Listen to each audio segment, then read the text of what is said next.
Hey guys, balik na naman po tayo sa ating videos. Dagdag kaalaman. Topic po natin guys regarding po sa aming air condition system. Nang dumating po ako dito guys, bali magkaapat na araw sa day na sumampa ako na hindi na po gumagana yung air condition nila. Ang problema po, hindi po siya lumalamig at nagyayelo po yung nagyayelo po yung evaporator hanggang sa may compressor side po guys. So dahil doon po guys, kasi 3 araw na po, pang-apat na natutulog sa labas yung mga crew dahil po siyempre walang aircon, sobrang init guys. So luckily guys, after mga 20 minutes na troubleshooting, bali, kaya nagyayelo po yung evaporator guys, kasi sobrang dumi na guys. Since in the beginning guys, hindi po yata siya nakaranas ng linis, yung evaporator. Barado na guys, as in wala nang hangin na lumalabas o tumatagos sa evaporator ng air condition. So yun po yung reason kung bakit nagyayelo siya guys at bakit hindi lumalamig. Siyempre hindi po lalamig kasi wala nang hangin tumatagos doon. Kasi barado na siya. Puno na siya ng dumi. Tapos kaya nagyelo siya kasi wala nang hangin na nagpo-flow doon para hindi mag-build up ng yelo. Ganun ang problema guys. So yung ginawa ko guys, pinalinisan ko lang po muna sa mga engineers. Kasi galing po ako sa biyahe, nung araw na mismo na yon, diretso troubleshooting agad doon sa aircon na yon guys. So, yun lang yung pinaka-problema niya guys. So, nagpahinga muna ako habang linilinis nila. At after ng konting pahinga, nag-handover kami ni Elec na pinalitan ko. Tapos, ayun, nung matapos na nila malinis, hindi nila nalinis ng maayos. Sabi ko, okay na yan, linisin na lang natin ulit. Gagana na yan. So, after na nalinis nila guys, ayun, gumana na nga siya guys. Okay na, lumamig na. Lahat ng sequence, back to normal. Ayun lang guys, yung ginawa ko. So, bali, dito po tayo sa air condition room, guys. So, bali dito po, guys. Ayun po. Dito po guys. Dito po, nakalagay yung evaporator. Dito po sa loob. Dito po yung evaporator niya. Pero, yung evaporator, guys, sobrang dumi na. Siyempre, kahit sabihin mo na may filter, nakapasok pa rin yung dumi dyan. Mga maliliit pa rin na buhangin o mga alikabok na nakakalusot. So, dandahan sila doon mag-build up sa evaporator natin guys. So, hanggang sa totally na hindi na wala nang hangin na nakakalusot.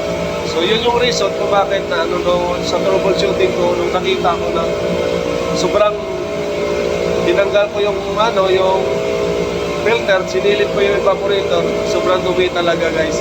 So yun, pinalinis ko muna, sabi ko yan lang talaga sigurado yung problema niyan. Evaporator sobrang dumi, wala nang hangin kaya nag-build up ng yelo kasi hindi na nakakalusot yung hangin sa evaporator. Yun guys, yan lang po guys. Yan sa mga baguhan guys. Yan lang guys, pag hindi lumalamig yung yung evaporator na yung air condition natin, tingnan muna natin yung evaporator natin. Sigurado yan guys, pag nagyayelo, madumi po yan guys. Pag nagyayelo isang reason pa guys kung bakit nagyayelo. Kulang yung yung airflow. Yung blower natin mahina guys. Pag mahina yung airflow or yung blower, yung suction ng blower guys, mag-build up din po ng yelo guys. So halimbawa sa mga nyo guys, na-experience ko rin yan sa labas muna tayo kasi maingay dito. Na-experience ko rin yan guys sa mga room chamber ng ano guys, ng tawag nito, ng provision natin. Kalimitan sa meat, sa fish. Sa ibang barko guys, na experience ko yan na linggo-linggo, linilinis nila, binubugahan nila ng hot water, hose na may hot water galing sa ating mga linyada ng ano, ng fresh water, hot water I mean. So may ginawa sila linya doon na para pang tunaw ng yelo sa ano, sa evaporator, kasi linggo-linggo nga daw guys, malakas yung ano, yung build up ng yelo. So malinis naman yung evaporator, pero ganun siya, mabilis mag-build up ng yelo. Binto na yung sequence ng ano, ng defrosting at saka ano, okay naman, pero mabilis talaga mag-yelo. Mas na kahit na lusaw lahat sa during defrosting, pero nagbi-build up pa rin ng maraming yelo. So yun yung reason nung guys, kulang siya sa ventilation sa air ano niya, air suction. So kung ganun yung nangyayari, i-request nyo guys sa ano, sa company na kailangan, i-suggest nyo, kailangan ano, yung problema nun kulang sa air suction. So or airflow para hindi mag-build up ng yelo. So palitan nyo ng mas malaking motor o mas malaking pan o ano. O normally motor yung pinapalitan ko diyan guys, pinapalitan ko ng mas high speed or mas malakas yung ano, yung siyempre yung ano doon, kailangan mas high speed pa para malakas yung ano, ikot ng pan natin, yung mas malakas yung suction ng hangin o flow ng hangin doon. So kasi kalimitan guys, sa ibang ano, apat yung, depende kasi sa design. May mga apat yung nakalagay na blower, may tatlo, may dalawa, minsan may isa. So kailangan nyo lang doon ano, taasan yung o lakasan yung airflow, yung suction, para hindi siya mag-build up ng yelo. Ganun lang kasimple guys yung gagawin nyo. Tested and proven ko na yan guys, ginagawa ko yan lagi. Pag ganun yung mga problema, para hindi nyo kailangan linggo-linggo kailangan nyo maglinis ng evaporator o lusawin yung yelo. Kasi kung hindi nyo man gagawin yung lulusawin yun, kailangan nyo baguhin yung setting ng ano, ng defrosting. Kaso kung defrosting naman siya ng defrosting, hindi naman lalamig yung chamber kasi panay init na lang dun sa loob. Kaya para hindi mag-init sa loob, yung ginagawa nila, nilulusaw na lang nila ng tubig, na mainit na tubig, para hindi talaga totally na uminit yung loob ng ano, ng chamber. Kasi malulusaw yung ano doon, yung mga naka-frozen na meat or fish. So ganun ang ginagawa nila. So hindi magandang ano yun, solution. Dapat ano natin, aralin natin kung ano yung cause, bakit nagbe-build up siya ng yelo. So yun lang yung problema guys. Air suction lang, airflow, kulang sa airflow. O kaya nagbe-build up siya ng yelo. Pag sakto sa airflow yan guys, hindi yan mag-build up ng yelo. Yun yung sa experience ko. Pero may seating pa yan sa opening ng ano, ng preyon, para hindi gaanong malakas yung ano ng ano doon. Pero yun nga lang, matagal naman matagal pag ganun naman matagal naman siya malumamig. Hindi gaya ng pag yung blower lang yung binago natin, yung cooling ano niya, system niya, hindi magbabago, mabilis pa rin. At the same time, hindi na magbe-build up ng yelo pag malakas yung suction or airflow natin sa evaporator.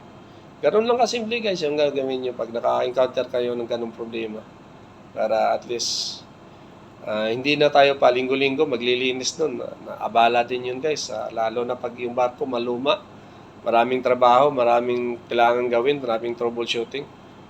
So, matatambakan kayo guys ng ano, ng trabaho. Pero pag ginawa nyo, ganun, dagdag sa workload nyo yun. So, ayan lang guys. Sana makatulong sa mga baguhan. Hindi pa ganong ano sa aircon.